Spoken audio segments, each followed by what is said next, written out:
High বন্ধুরা, কেমন আছো সবাই? আশা করি সবাই ভালো আছো। তো আজকে যে রেসিপিটা তোমাদেরকে দেখাবো সেটা হলো ঝিঙে আলু পোস্ত।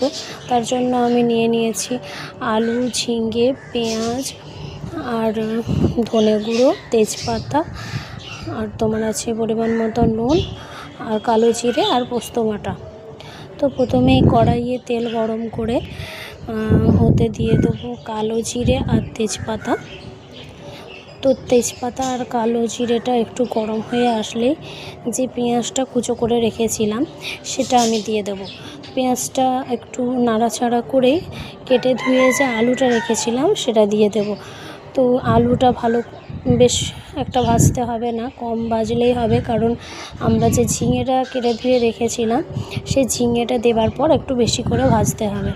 তো এবার ঝিঙেটা দিয়ে দেবো। ঝিঙেটা দেওয়ার পর একটু ভালো করে ভাজবো। তো এই গরমে তোমরা ঝিঙে আলু পোস্ত বানিয়ে খেয়ে দেখো, খুবই ভালো লাগবে।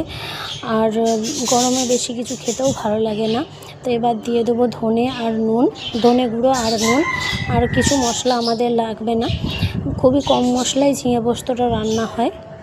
তো দেখো পানি বেরিয়ে আসছে, ভেজে নিয়েছি আমি অনেকক্ষণ ধরে। তারপরে যে পোস্তটা বেটে রেখেছিলাম সে পোস্তটা দিয়ে দেব। পোস্তটা দেখো দিয়ে দিয়েছি। তো ভালো করে কষিয়ে নেব যাতে পোস্তর কাঁচা গন্ধটা চলে যায়। আর এভাবে কষিয়ে কষিয়ে রান্না করলে ঝিঙে পোস্ত খুবই মজা লাগে খেতে। তোমরা একবার ঘরে বানিয়ে দেখবে। গরমে একদম পেট ঠান্ডা রাখবে ঝিঙে। আর ঝিঙে দিয়ে পোস্ত দিয়ে তো অসাধারণ লাগে খেতে। আরও অনেক রকম রান্না আছে পোস্ত, তোমাদেরকে আমি দেখাবো। তো এবার আমি কাঁচা লঙ্কা চিরা আর অল্প যে পোস্তর বাটিটা ধোয়া জল ছিল সেটা আমি দিয়ে দিলাম। তো দেওয়ার পর একটু ভালো করে কষিয়ে নেব। দেখো ঝিঙে পোস্ত এবার ফুটতে শুরু করে দিয়েছে, দেখো সেদ্ধও হয়ে গেছে। আমি তোমাদের সাথে পুরো রান্নাটাই তোমাদেরকে দেখালাম। তো তোমরা এভাবে একবার বানিয়ে দেখবে।